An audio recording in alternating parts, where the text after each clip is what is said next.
marka adduunka la joogo waa in shahiid la dhaho qofka dhintay ee jidka alla ku baxay, laakiin ninkani waa mid jebiyey qaanuunkaas, waa nin nool, cunaya, cabaya, suuqana maraya.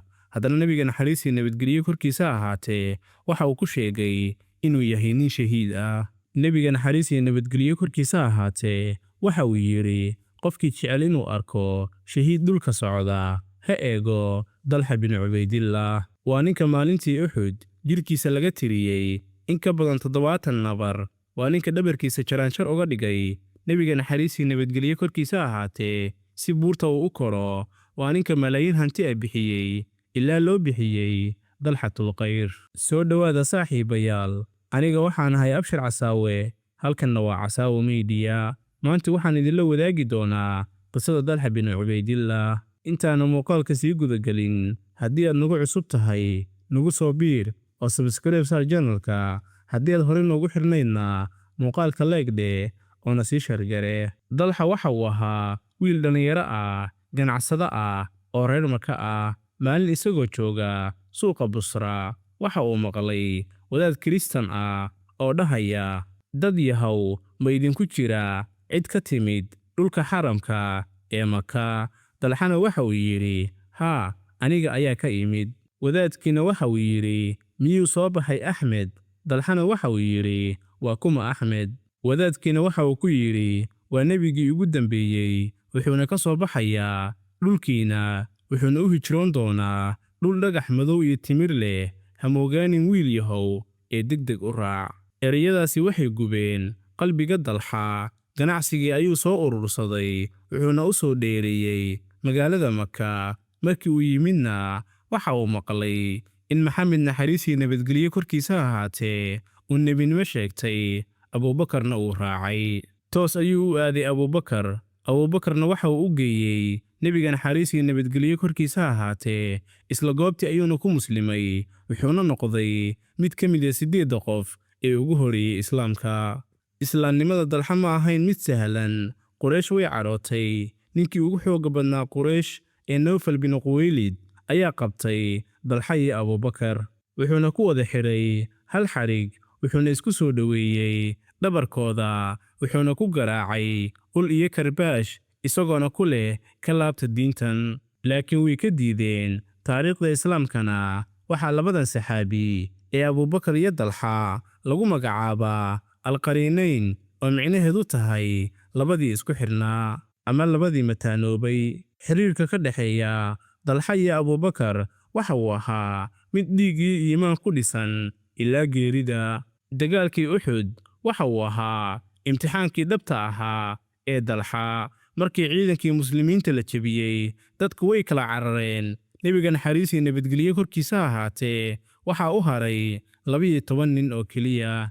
gaaladii Quraysh waxay soo weerareen nebiga si ay u dilaan. ansaartiina mid mid ayay u dhinteen iyagoo difaacaya nebiga. ugu dambayntiina waxaa soo haray Dalxa oo keliya. Dalxa waxa uu noqday ciidan dhan oo hal nin ah. mar waxa uu u cararayaa midigta si uu u celiyo kooxda soo weeraraysa, marna waxa uu u cararayaa dhanka bidix. nebiga naxariis iyo nabadgelyo korkiisa ahaatee waxa uu yidhi, kani waa Dalxa, waana waajibay. nin shiishyahan ah oo lagu magacaabo Maalik bin Suhayr ayaa leeb ku soo tuuray wejiga nebiga naxariis iyo nabadgelyo korkiisa ahaatee. Dalxana gacantiisa ayuu u dhigay si uu nebiga uga badbaadiyo leebka. leebkii waxa uu ka muday calaacasha, wuxuuna gooyey xididada iyo faraha. dhiig ayaana ka soo burqaday, gacantiisiina way curyaantay. Dalxana waxa uu yidhi, xis. nebiga naxariis iyo nabadgelyo korkiisa ahaatee waxa uu ku yidhi, haddii aad dhihi lahayd bismillaah, malaa'igta ayaa ku qaadi lahayd dadka oo arkaya. intaasi kumuusan ekaan. nebiga naxariis iyo nabadgelyo korkiisa ahaatee waxa uu doonayey inuu fulo dhagax weyn oo buurta saaran, laakiin dhiigbaxaya daalka awgeed wuu awoodi waayey. Dalxa oo isagu laftiisuna dhiigbaxayey ayaa foorarsaday, wuxuuna yidhi, dhabarkayga fuul yaa rasuulallah. nebiga naxariis iyo nabadgelyo korkiisa ahaatee dhabarkiisii ayuu fuulay, wuxuuna koray buurtii. maalintaas Abuubakar waxa uu dhihi jiray, maalintaasi waxay ahayd gebi ahaanba maalintii dalxa dagaalada kadib alla waxa uu dalxa siiyey hanti aad u badan wuxuuna noqday nin milyaneer ah laakiin hantidaasi ma bedelin maalin xaaskiisa ayaa aragtay isagoo murugsan waxayna ku tiri maxaa jira abuu maxamed wuxuuna yidhi lacagtan guriga buuxisay ayaa i dhibaysaa sidee baan alla u hortegi karaa iyadoo lacagtan ay gurigaga taallo xaaskiisana waxay ku tiri u qaybi dadka isla habeenkiiba waxa uu bilaabay in lacagtii uu qaybiyo ilaa dirhamkii ugu dambeeyey uu gacantiisa ka baxay nebiga naxariis iyo nabadgelyo korkiisa ahaatee waxa uu dalxa u bixiyey 3 magac oo sharaf leh magaca koowaad waa dalxatul khayr wuxuuna u bixiyey dagaalkii uxud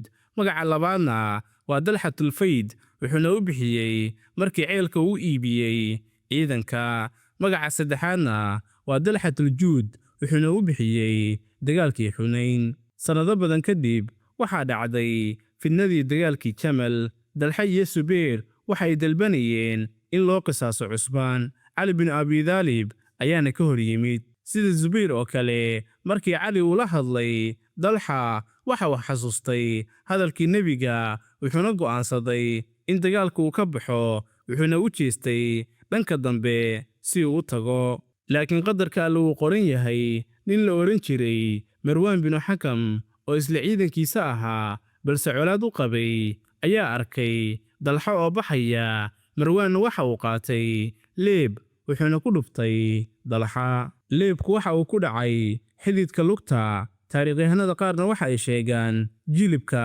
dhiigba xooggan ayaa ku dhacay dalxana waxa uu eegay dhiiggiisa wuxuuna yidhi allahayow dhiiggayga qaado maanta ilaa aad raalli ka noqoto sidaas ayuu ku dhintay shahiidkii dunida ku socday wuxuuna shahiiday isagoo ka fogaanaya fidnada sida nebiga naxariis iyo nabadgelyo korkiisa ahaatee uu sheegay waxa uu dhiman doonaa isagoo la dulmiyey markii dagaalka uu istaagay cali bin abi daalib ayaa soo dhex maray meydadka wuxuuna arkay saaxiibkiis dalxa cali waxa uu ku soo booday meydka wuxuuna fadhiistay dhulka wuxuuna gacanta saaray dalxa madaxiisa wuxuuna bilaabay in maradiisa uu ku tirtiro ciidda wejiga dalxa saaran isagoo ooyaya wuxuuna yidhi waxaan jeclaan lahaa inaan dhinto 20 sano ka hor maalintan abuu maxamedow waxaad ahayd xidig aan dhicin cali waxa uu qabtay gacantii cuuryaanka ahayd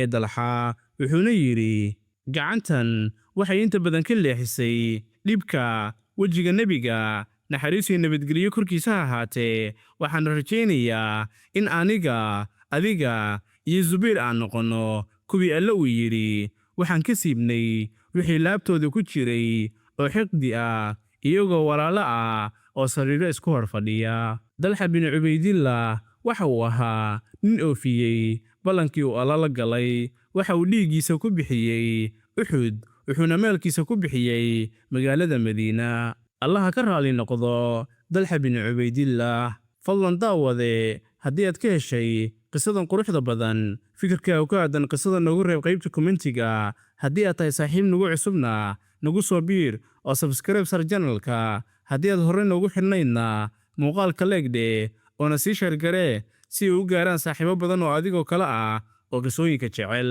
sidoo kale haddii aad jeceshahay qisooyinka nebiyada waxaan kuu diyaariyey dhammaan qisooyinka 25 nebi ee qur-aanka lagu sheegay waxaad ka heli doontaa channelka sidoo kale waxay kugu diyaarsan yihiin playlist gaar ah halkaas ayaadna ka daawan kartaa